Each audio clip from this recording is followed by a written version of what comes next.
un transformateur à un transformateur. Ça dépend maintenant de l'activité que le volontaire va faire avec les bénéficiaires. Et on dit Afrique de l'Ouest et vous avez Sénégal en bas. Et on reviendra sur ça. Slide. Et aussi l'objectif, une mission très importante de Windrock, c'est les couches défavorisées. On prend compte de ces couches défavorisées, leur valorisation. On va un peu rire, parce qu'on dit souvent que nos postes sont trouillés, mais nos têtes sont pleines, parce que c'est l'assistance technique que nous faisons. Et ça montre avec l'intervention des volontaires nationaux américains, etc. Et ça joue un rôle important. Maintenant, les gens ont davantage compris l'importance de cette assistance technique. Donc, on n'a pas également de frontières, on y reviendra. L'assistance technique est ouverte pour même les producteurs individuels, les transformateurs, les groupements, etc. Et cela montre qu'on s'appuie sur cette expertise volontaire, et on dit volontaire américain, parce qu'on viendra sur ça, initialement, entre les États-Unis et le Sénégal. Et Windrock est l'un des nombreux partenaires de mise en œuvre. Si on dit farm to farm, ce n'est pas seulement Windrock. On peut citer CNFA, on peut citer NCB Kouloussa, que certains connaissent déjà ici. On peut citer ACDI Voca, on peut citer, donc il y a d'autres implémenteurs de farm to farm, différents de Windrock. Mais c'est Windrock qui gère l'Afrique de l'Ouest. Yeah.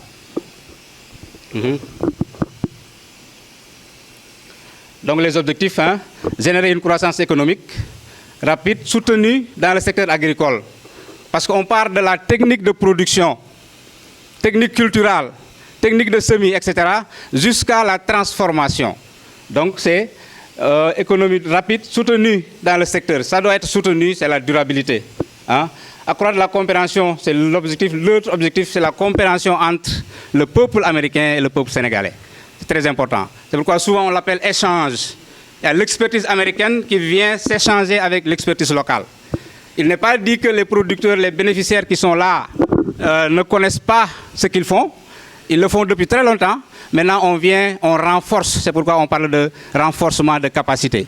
Et là, on s'appuie sur ces volontaires américains. Et cette relation, maintenant, est très importante. Nous nos remerciements encore à USAID. Yep.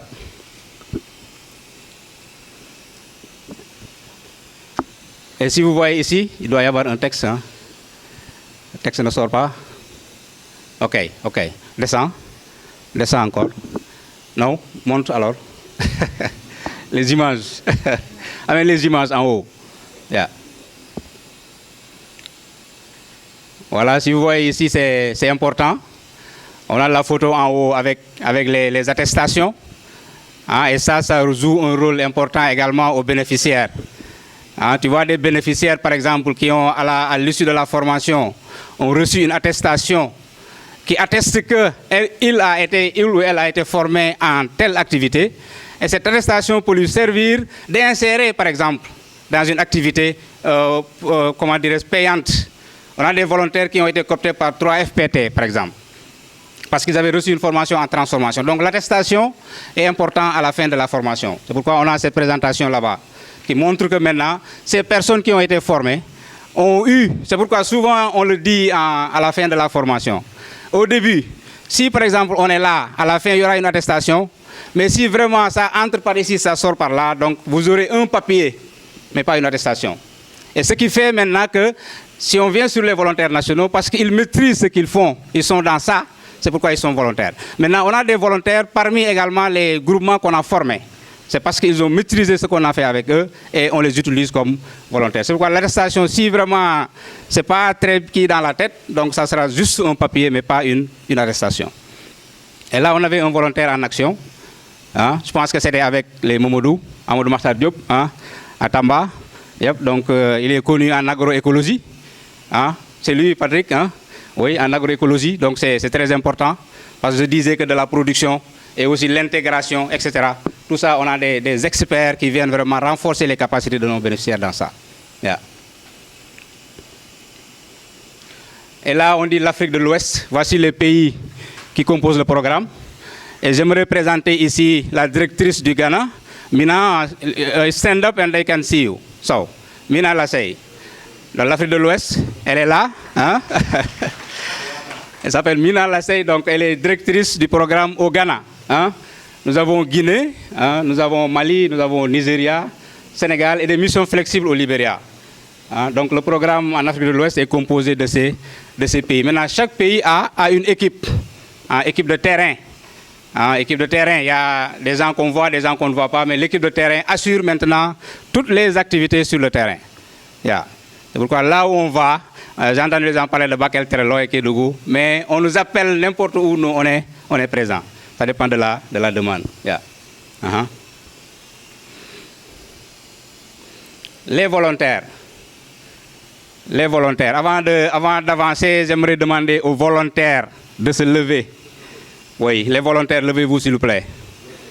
Nationaux américains, levez-vous. Notre directeur qui est là, Douglas Steinberg. Can you please stand up, see you, Douglas? You okay? Okay. Donc il y a une équipe également au siège qui est chargée de cette documentation-là. La révision, l'approbation, le recrutement des volontaires américains comme Monica Norley. Et après maintenant, ces volontaires sont envoyés sur le terrain. Vous le disiez tout à l'heure, les conditions et tout ça, mais malgré tout ça, ils s'adaptent pour arriver à faire la formation demandée. Et ça, c'est très important. Et on voit les volontaires nationaux aussi. On dit, allô, on doit aller faire tel. Oh, OK. Hein? Il y a le grand Sitor. Hein? Hein? Il y a les Ousmane Balo qui fait partie des premiers. Hein? Ça, depuis qu'on a changé la stratégie, Antoine fait partie des premiers. Aïdara fait partie des premiers volontaires. Ça, c'est important. Et pour citer juste sur le départ, mais tous ceux qui sont levés ont contribué. Et maintenant, on a surtout les deux éléments. Là, nous avons le temps. On a le temps. Nous avons également ici dons additionnels. C'est-à-dire qu'il y a des volontaires qui viennent, qui savent que les conditions ne sont pas réunies pour faire la mission. Mais il y a des volontaires qui contribuent, qui amènent le petit matériel de transformation. Il y a des volontaires qui appuient, par exemple, l'achat de gasoil, par exemple. Il y a des volontaires qui amènent, etc. Donc cette contribution-là est importante. Et aussi, il y a la contribution, il y a leur temps aussi. Parce qu'on dit volontaire. C'est pourquoi Antoine a annoncé un peu le panel. Parce qu'on dit volontaire, certains vont dire, ah, moi je vais perdre mon temps, travailler, je ne suis pas payé, etc. On va y revenir. Donc le temps également est évalué. Le temps. Si par exemple je pars en mission pour 2 semaines, par exemple, chaque jour on doit me payer combien pour arriver à ça? Et là moi je dis non, ce paiement-là, moi je ne regarde pas ce paiement. Mais je le fais de manière volontaire. Ça c'est très important. Hein? Donc ce temps-là également est pris en compte. Et l'heure additionnelle. On a ici aussi les organisations. Voici, on a les volontaires aussi, sans organisation. Hein, le programme sans vous, par exemple. Hein, il n'y aurait pas le programme. C'est comme le boutiquier sans client, il va fermer sa boutique. Donc les organisations sont les piliers très importants. Et le nombre de jours également. Si vous voyez ici, il y a vraiment le temps. On revient sur le temps, c'est pourquoi il est évalué. Et nous sommes là-bas dans les missions, 170 missions. Hein? Et nous sommes on l'a fait dans 10 pays. Donc les volontaires là, ce sont ces volontaires-là qui sont le pilier qui tiennent le programme en collaboration, en rapport avec les organisations bénéficiaires. Yeah. Et la demande, elle est ouverte. Souvent, on se présente des postes troués, mais généralistes. On se présente en tant que généraliste. Il dit que vous là, qu'est-ce que vous faites? Nous, on fait tout. Comment ça? Propose ta demande. Si tu demandes quelque chose, nous, on trouve un expert qui va t'accompagner dans ça. C'est pourquoi on s'appelle un peu généraliste, parce que ce n'est pas parce qu'on sait tout faire, mais on sait négocier à tout faire. C'est important et c'est grâce à ces volontaires-là. Donc, encore une fois, si vous pouvez taper vos mains, applaudissez pour ces volontaires-là encore une fois. Ah, ça, c'est bien. Et nous avons l'équipe ici. Hein? L'équipe, ils sont au nombre de 5. Une équipe très petite, mais très résistante. Très compétitive. Hein? Donc, quand on dit équipe, il y a quelqu'un qui est juste au-dessus. Et c'est moi qui suis au-dessus seulement. Oui, je suis là en haut, comme ça. Mais c'est une équipe. Hein? On a ce gars-là, Pape Oumar Diagne. Ah, vous le voyez souvent avec les impacts. Ah, mais vous là, ce qu'on vous a enseigné là, qu'est-ce que vous avez fait? Et pourquoi? Oh non, il fallait... Non, non, il est dérangeant quoi, ce gars-là. Mais il est extraordinaire. Donc je l'appelle binôme. Je l'appelle binôme. Parce qu'on n'a pas d'heure d'échange. Hein. On est tous malheureusement noctambules. Et on reste au téléphone jusqu'à... Et ça, c'est l'équipe. C'est très important. Demba Sidiba.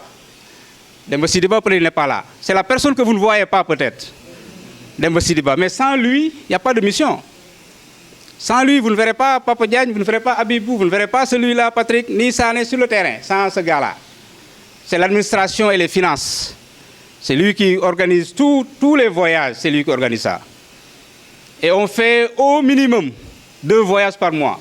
Minimum. On parlait jusqu'à 3, jusqu'à 4, etc. Yeah. Et j'ai juste revenir en arrière pour continuer. J'ai oublié de parler des consultants accompagnant des volontaires. Ça, c'est important. Nous avons Antoine Gomis, nous avons Yagmar Diop. Si on pouvait les insérer dans l'équipe, on allait les insérer dans l'équipe. Mais on les appelle consultants. Parce que, surtout la dernière année, c'est l'année d'évaluation, d'impact, c'est la dernière année du programme. Il faut évaluer. Et celui-là, étant un binôme, moi je ne le vois pas. Il est toujours parti, il dit, oh non, moi je ne veux pas. Et il faut faire recours à ces consultants-là pour accompagner les volontaires. Certaines des organisations ont vu ces 2 personnes-là avec des volontaires. Il y a un troisième, il n'est pas là, Mamadou Diouf. Mais ces 2-là sont reconnus par certains. Et ces 2 qui sont en bas, hein, je veux des applaudissements spéciaux. Spécial. Pour Youssouf Sané et Ndiambe Sen. Youssouf Sané, il est là. Ndiambe Sen, Patrick, il est là. Pourquoi? Parce que si nous connaissons tous les programmes, les projets, que font les chauffeurs en général? Ils font quoi? Hein? Conduire, après, garer leur véhicule, descendre leur chaise. Hein? Mais ces chauffeurs-là, vous les reconnaissez dans les salles, du début à la fin de la formation. Oui, ils prennent les photographes, ils prennent les listes, ils sont du début à la fin, et après, au retour, nous, on descend nos chaises, et eux, ils conduisent encore. Oui, ils conduisent, nous amènent sur place, font le travail avec nous, et conduisent au retour également. Et nous, on fait le ndiah, quoi. Oui, c'est ça. Et en plus de ça, des fois, on est en traduction, le téléphone fait vibrer extra, je dis, Ndiame, Magno, hein? J'arrive, hein? Ils traduisent aussi. Ils traduisent. Oui, parce que des fois, on est en action et il y a des urgences, on sort de la salle rapidement et on les laisse gérer.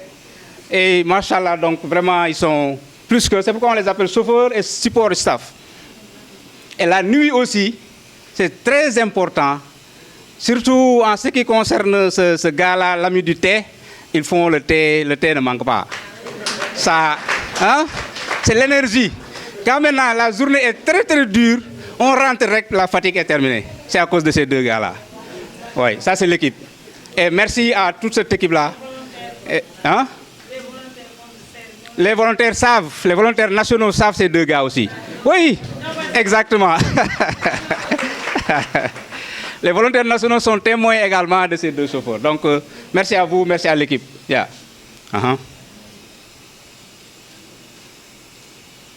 Donc, composante du projet par pays. Yep, vas-y. Donc là, c'est des images après formation. Donc, on parlait de l'Afrique de l'Ouest. Hein. On est là à formation et éducation. On l'a en Guinée, au Nigeria et au Sénégal. Nous avons renforcement post-récolte. On l'a au Ghana et au Sénégal. Nous avons développement des moyens de subsistance en Guinée et au Mali. Voilà, donc c'est les composantes. Hein, au Sénégal, on mettait l'accent sur les CFP, les centres de formation professionnelle, aussi les agences gouvernementales comme les ANAMO, les DAC, etc. Hein, voilà, il y a CFP, et ANAMO et les DAC. Yeah. Donc c'est les composantes du programme. Et parmi ces composantes, nous avons cette partie-là pour les centres de formation professionnelle qui attestent à la fin de leur formation, qui donnent des diplômes. Donc c'est formel, on les appelle formels. Les CFP sont inclus dans ça. On n'a pas besoin d'aller dans les détails. Mais nous avons cette partie formelle, les CFP. Et nous avons l'autre partie informelle qui va qui va tomber sur les agences, hein, les centres, les occupations, mines vertes, hein, les ANAMO, les DAC de KMS, de CFA, etc. Yeah. C'est cette partie-là. Donc on a cette composante agriculture, éducation, formation qui est composée des organisations formelles et des organisations informelles. Quand on dit formel, c'est des centres qui donnent un diplôme à la fin de leur formation, les centres de formation professionnelle. Informel, c'est comme les autres qui attestent seulement, mais qui ne donnent pas nécessairement un diplôme de l'État. Donc on les appelle des organisations informelles. Yeah.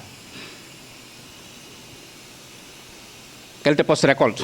Donc là aussi, il y a la littérature, on peut lire ça. Mais ce qui est important, c'est les activités génératrices de revenus. Parce qu'on est dans la transformation. Et je pense que Mme Dia est en train de rire parce qu'elle reconnaît l'image. Ah, c'est le CEDAF. Donc ça, c'est des activités génératrices de revenus que les femmes ont pu maintenant y atteler et vraiment gagner leur vie, gagner de l'argent sur ça. Parce que c'est un secteur prometteur. Il y a vraiment de l'opportunité dans ce secteur de transformation. Au Sénégal, souvent, il y a trop de pertes post-récolte. Et ces pertes post-récolte-là, Famoud Pharma est en train d'accompagner ses producteurs dans les techniques de transformation. Comme je disais, de la production à la transformation. On produit, d'accord, c'est bien. Si on produit en quantité, si on ne transforme pas, et des fois le marché n'est pas favorable, donc il y a chute. C'est pourquoi ça s'accompagne de la production et la transformation. Slide. Vous voyez ici aussi, il y a certaines qui sont dans la salle qui vont se reconnaître, je pense. Hein, les dames de derrière là-bas. Hein, là aussi, c'est la transformation. Et comme le directeur l'a dit dans son programme, il y aura une exposition à la fin. Et ils sont en train sur les légumes, les fruits et légumes, hein, qui ont eu également des techniques qu'ils pourraient partager. Parce que comme je dis tantôt, on produit, mais on perd trop de la production. Et maintenant, la tendance est d'aller vers le produit bio qui est en train d'être développé. Et ces techniques-là de production bio, par exemple, j'ai les légumes, les fruits qui sont bio, je les transforme, il y aura une différence, non seulement sur la conservation, mais également sur le marché, parce que c'est des produits de qualité. Et là, c'est la résilience. Parce que, comme on l'a dit dans la présentation, il y a Covid. Hein, nous connaissons tous les impacts de Covid. Mais Covid également nous a beaucoup appris. Hein, qu'il y a beaucoup de choses qu'on pensait impossibles, par exemple, ces choses-là sont importantes. Et on était obligé de faire les formations à distance, en ligne, hein, avec Zoom, hein, programmées. Des fois, certaines organisations n'ont pas la possibilité de trouver vraiment la connexion, par exemple. Et le programme a tout fait pour trouver un box de connexion avec un écran, etc. Donc pour ne pas arrêter le renforcement de capacité. Parce que le renforcement de capacité est très important. Et Covid, au départ, on ne savait pas combien de temps ça va prendre. Il fallait se réadapter, changer la stratégie d'intervention. Et ça aussi, avec l'approbation de l'USAID, on a continué à fournir l'assistance à nos organisations. Et ce qui fait également que ça nous a permis au moins d'atteindre nos objectifs. Yeah.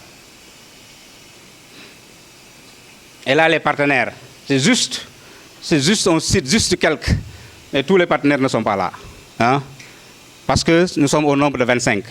Mais ceux qui sont là, c'est juste une énumération, mais tous les partenaires ne sont pas là. Donc nous avons les agences gouvernementales, nous avons les institutions de formation agricole, hein?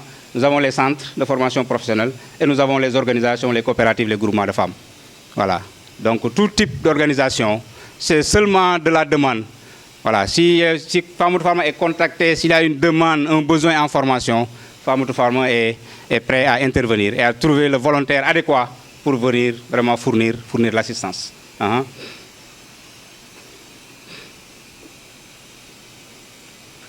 Voilà, ça c'est un peu voir un peu les impacts de ce que nous avons fait. Nous avons les personnes formées, comme M. Dieye l'a dit dans son discours. Nous sommes à 1141 femmes formées avec un total de 1652 personnes. Donc on voit que les femmes ont bien bénéficié de ce programme. On a 511 hommes formés et 386 jeunes de moins de 30 ans. Ça, c'est les impacts. Si vous voyez par exemple les recommandations adoptées, nous sommes à la 3e année. On a fait ça à la 3e année. Donc l'impact pour la 5e année n'est pas encore terminé. C'est pourquoi ça ne figure pas dans ce tableau. Et on est en train de finaliser les impacts de la 5e année, qui n'est pas encore bouclé. Mais la 3e année, on était à 66 recommandations adoptées. Et ces recommandations, c'est important parce que les volontaires vont faire la formation. Notaire, et grâce à Windrock. Abdul Gay, le Heifer, comme il a dit, hein, donc, on ne peut pas toujours entrer dans tous ces détails-là, mais heureusement, il a témoigné par rapport à ça, parce que c'est important. Et pour ajouter sur ça, parmi les facilitateurs communautaires qu'on avait formés, Ousmane Mbalo, c'est là-bas où on l'a coopté comme volontaire national. Ousmane, lève-toi. Voilà, tu le reconnais peut-être? Oui. Parce que quand j'ai échangé avec Daouda Ndaou, je lui dis qu'avec les CFP qu'on a travaillé, normalement, il y a quelqu'un qu'on pourrait prendre pour aller former en développement organisationnel. Et il a formé le groupement de Rouftak qu'on va visiter demain en développement organisationnel. Il a été l'un des premiers volontaires nationaux. Donc ces formations, comme tu l'as dit, merci d'y revenir. Et ça, c'est ça l'importance. On prend dans ce qu'on a formé, on les amène former les autres. Madame Ba est là-bas, à côté de Madame Dien. Madame Ba, elle a reçu formation avec Monica en transformation du savon, fabrication de savon. Et on l'a amené pour la première fois à Oréfondé, d'Aïboundaou, pendant le Ramadan. Madame Ba, on l'a amené à Oréfondé pendant le Ramadan. Et elle a failli dire, oh non, je ne pars pas. Mais son engagement et son vœu de donner le retour de ce qu'il a reçu du programme Fameux Pharma l'a conduit à Matam, à Oréfondé. Donc tout ça, c'est des choses qu'on peut citer davantage et davantage. Maintenant, pour M. Sissé, comme tu as dit, on a pris bonne note et on va prendre compte de ça, oui, avec l'intervention de maman. Des fois, il y a les contacts, des fois les contacts, recontacter. Mais on a pris bonne note et désormais, on va voir comment on va travailler avec le ministère directement et l'impliquer à, je dirais, à 100% ou bien à 80%, Inch'Allah. Ça, c'est noté. Voilà, merci.